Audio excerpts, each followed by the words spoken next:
Good morning. It is wonderful to see you again. Today I'm going to be talking about something very different, and we're going to have to put ourselves and think about us as instructional designers of programs and the return on investment of our instructional design. I'm going to explain a little bit more about this as we go along. Try to stay with me. This is a pretty heavy subject, but hopefully by the end you'll have a good grasp and a good concept of what that means and why it's so important to us as instructional designers. So let's take a look at the word return on investment, because really this term is commonly used in the business world and we don't necessarily see it in the educational school environment.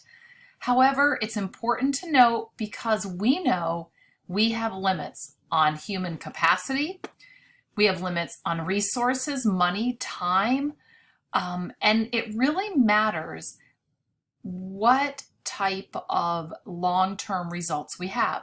Now, return on investment in the business world is calculated by, and I don't really want to read all this, but I will, but it's subtracting the total dollar cost associated with the program from the total dollar benefits. And I'm not going to read the rest, but I want you to think about that. So really is, what do we put in and what do we get out? So before we really start, I want you to just kind of think of some instructional training that you've already done, some programs that you have designed, and think about some of these questions. Is what was the overall worth of the program? Do we know it? And if we know it, should we continue it? Was the program implemented properly and according to how it was intended to be implemented? We spend a lot of time designing our training programs. We need to think, are these training programs, are they cost effective? Do they have the type of impact but aren't cost effective? Did it cost us too much? And we don't necessarily have the dollar amount, but how about the human capital? How about the time we've invested in it? Do the costs outweigh the benefits? Is there a better program that maybe we could implement? Does the program have impact on the intended targets? We need to ask ourselves all of those questions when we're talking about that return on investment. Now, why does this return on investment even matter? There have been some studies, but we know that our district leaders and our administrators are under a lot of pressure. They have resource constraints. They can only hire so many people. They only have so much money, and sometimes they only have so much time. And so they're under pressure to improve instructional quality, along, of course, with student outcomes, while reducing costs and saving money. So how are they going to figure that out? We, especially since we're implementing many of the training programs, we need to think about this return on investment and why it matters. A lot of times, though, our leaders are unaware of what costs may be for these new initiatives, or maybe cost savings that we could use. And how are they going to know? We as instructional designers need to collect some sort of data. We'll talk about that a little bit later. But the American Council, according to the American Council on Education, educational institutions focus on improving student outcome, but oftentimes we don't focus very much on return on investment. And if educational leaders are aware of return on investment, they can make more informed decisions concerning educational initiatives and instructional improvements and what type of programs are being offered and whether they're worth it.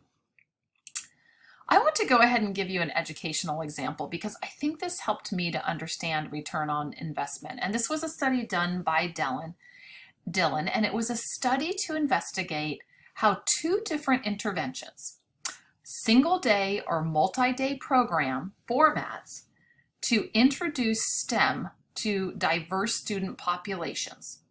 So basically, here are two ways that we're going to initiate a program. Is it going to be a single day program, or is it going to be a multi-day program that we're going to use to introduce diverse students to the STEM field?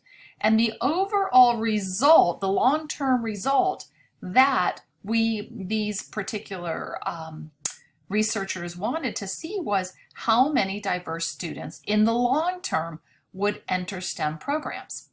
So this is basically a return on investment comparison designed to attract these diverse students. So using the return on investment model to compare intended outcomes to the cost of each invention, the researchers found that a single-day program was just as effective at increasing diverse students' interest to pursue STEM fields. So it makes sense when we think about return on investment. So why wouldn't we just do the single day instead of the multi-day? If we think about all the training programs at school, why wouldn't we just do one afternoon instead of a whole day if we're achieving the same results? So I thought this educational example was pretty easy as we continue to think about our return on investments.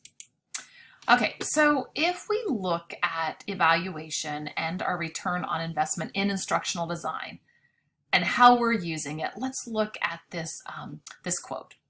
It says, evaluation is the process of systematically and systemically examining data to determine merit and worth of performance goals at an organizational level, an individual level, or a project level. Now we know purpose is we want to make sure that our objectives that we set forth have been achieved. And really we know that evaluation is the fundamental component in the instructional design process. However, oftentimes this evaluative data, it's not available. And it's not available for a few reasons, and it has to do with our evaluative techniques as we're offering and implementing these instructional design programs. So let's talk about some evaluative techniques. So we know that evaluating can be costly, but what this specific study right here has found that instructional design often integrates informal assessment, such as formative and summative assessments, but are not necessarily integrating formal assessments in the systematic process. And a lot of that's due because there's not an overall evaluation plan of that thought of the systematic and systemic process and not including an overall evaluation plan. So we've got this informal process, but the data being collected is not enough to evaluate what we need to evaluate. We need to add more systemic evaluation processes, collecting data from a number of different mechanisms, such as learning assessments, performance feedback, interviews. Unfortunately, effective evaluation models and return on investment instruments are oftentimes neglected in the instructional design process. So let's talk a bit about, we said we do formative and summative, but not really these confirmative evaluations that measure long-term performance, and it provides data beyond what the formative and summative assessments provide. So you might think of this as determined whether, are there long-term changes? Have they become part of the organization? Are they institutionalized? And where do we need to put effort forth? If we don't have the data to evaluate this process, then it's very hard to figure out the return on investments. And studies have shown that formal confirmative evaluations costly, and that the in the instructional design process, it's often not evaluated. Let's talk about some evaluation models. So because we really know that instructional design needs to be a process that's systematic and systemic, Kirkpatrick's training evaluation model, I'm not going to spend too long on this. It's considered to be cost effective. It's efficient in collected summative and confirmative data. And it includes 4 levels that's focused on engagement of the learner.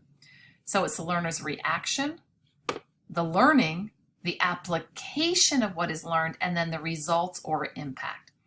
And then with this Kirkpatrick's model, you can include Phillips' return on investment concepts, which really means comparing the overall cost benefit as that last step. So I want to wrap up with this return on an investment. We've got to figure out how to better develop and enhance instruction or programs or initiatives. And how do we do this is we need to have a model that we use on a regular basis and use the return on investment.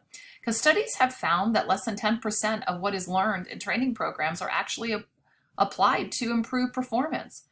So we must consider engagement of learners and the return on investment. And finally, there's some other factors that we need to consider, any barriers or challenges to learning.